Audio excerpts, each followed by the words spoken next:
One India Kannada YouTube ಚಾನೆಲ್ಗೆ ಸ್ವಾಗತ. ನಾನು ರಶ್ಮಿ. ಮೊದಲೇ ಸಮ್ಮರ್ ಜಾಸ್ತಿ ಆಗಿ ಸಿಕ್ಕಾಪಟ್ಟೆ ಬಿಸಿಲು, 24 ಗಂಟೆ ಫ್ಯಾನು AC ಆನ್ ಅಲ್ಲೇ ಇರಬೇಕು, ಇಲ್ಲಾಂದ್ರೆ ಒಂದು ಕ್ಷಣನೂ ಇರಕ್ಕಾಗಲ್ಲ. ಇಂಥ ಟೈಮ್ ನಲ್ಲಿ ಎಲ್ರಿಗೂ ಒಂದು ಶಾಕಿಂಗ್ ನ್ಯೂಸ್. ಅದೇನಪ್ಪಾ ಅಂದ್ರೆ ಏಪ್ರಿಲ್ 1ರಿಂದ ವಿದ್ಯುತ್ ದರ ಏರಿಕೆ.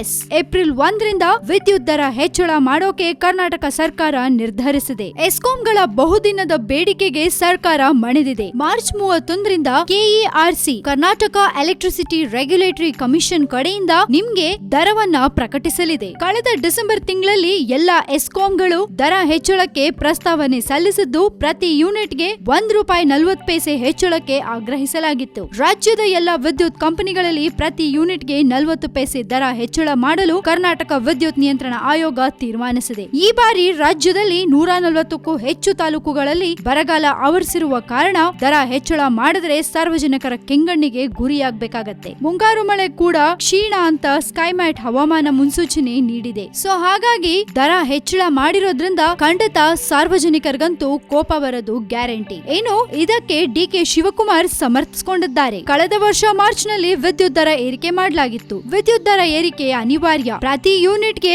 ₹1.48 ಏರಿಕೆಗೆ ಮನವಿ ಬಂದಿದೆ. 40 ಪೈಸೆ ಹೆಚ್ಚಳಕ್ಕೆ KERC ಮುಂದಾಗಿದೆ ಅಂತ ಹೇಳಿದ್ರು. ಕಳೆದ ಬಾರಿ ನಗರದ ಗೃಹ ಬಳಕೆ ಗ್ರಾಹಕರಿಗೆ ಮೊದಲ 30 ಯೂನಿಟ್ಗೆ 30 ಪೈಸೆ, 31ರಿಂದ 100 ಯೂನಿಟ್ಗೆ 40 ಪೈಸೆ ಹೆಚ್ಚಿಸಲಾಗಿತ್ತು. ಇನ್ನು 100 ಯೂನಿಟ್ಗೆ ಮೇಲ್ಪಟ್ಟ ಬಳಕೆಗೆ ಪ್ರತಿ ಹಂತದಲ್ಲಿ ತಲಾ 50 ಪೈಸೆ ಏರಿಸಲಾಗಿತ್ತು. ಗ್ರಾಮೀಣ ಗೃಹ ಬಳಕೆದಾರರಿಗೂ ಇಷ್ಟೇ ದರ ಹೆಚ್ಚಳವಾಗಿತ್ತು. ಇದೀಗ ಏಪ್ರಿಲ್ 1ರಿಂದ ಪ್ರತಿ ಯೂನಿಟ್ಗೆ ₹1.40 ಹೆಚ್ಚಳವಾಗೋ ಚಾನ್ಸಸ್ ಇದೆ. ಸೊ ಏಪ್ರಿಲ್ 1 ಇಂದ ಎಲೆಕ್ಟ್ರಿಸಿಟಿ ಫೇರ್ ಜಾಸ್ತಿ ಆಗತ್ತೆ. ಇದ್ರ ಜೊತೆಗೆ ಏಪ್ರಿಲ್ 1 ಅಲ್ಲಿ ಇನ್ನು ಏನೇನೋ ಚೇಂಜಸ್ ಆಗೋ ಸಾಧ್ಯತೆ ಇದೆ. ಅದನ್ನ ನಾನ್ ನಿಮ್ಗೆ 1 by 1 ಅಪ್ಡೇಟ್ ಮಾಡ್ಕೊಂತ ಬರ್ತಾ ಇರ್ತೀನಿ. Don't worry. ಸೊ ಈಗ ಈ ಎಲೆಕ್ಟ್ರಿಸಿಟಿ ಫೇರ್ ಜಾಸ್ತಿ ಆಗಿರೋದ್ರ ಬಗ್ಗೆ ನೀವೇನ್ ಹೇಳ್ತೀರಾ? ನಿಮ್ಮ ಕಾಮೆಂಟ್ಸ್ ಅನ್ನ ನಮ್ಮ ಕಮೆಂಟ್ ಬಾಕ್ಸ್ ನಲ್ಲಿ ಹಾಕಿ ಕಳಿಸಿ. ಅಂಡ್ ಇನ್ನಷ್ಟು ಸುದ್ದಿಗಳಿಗೆ ನೀವೇನ್ ಮಾಡ್ಬೇಕು, ಸಬ್ಸ್ಕ್ರೈಬ್ ಮಾಡ್ಬೇಕು ನಮ್ಮ one India Kannada YouTube channel. ಹಾಗೆ ಈ ವಿಡಿಯೋ ನಿಮ್ಗೆ ಇಷ್ಟ ಆಗಿದ್ರೆ ಶೇರ್ ಮಾಡಿ, ಲೈಕ್ ಮಾಡಿ.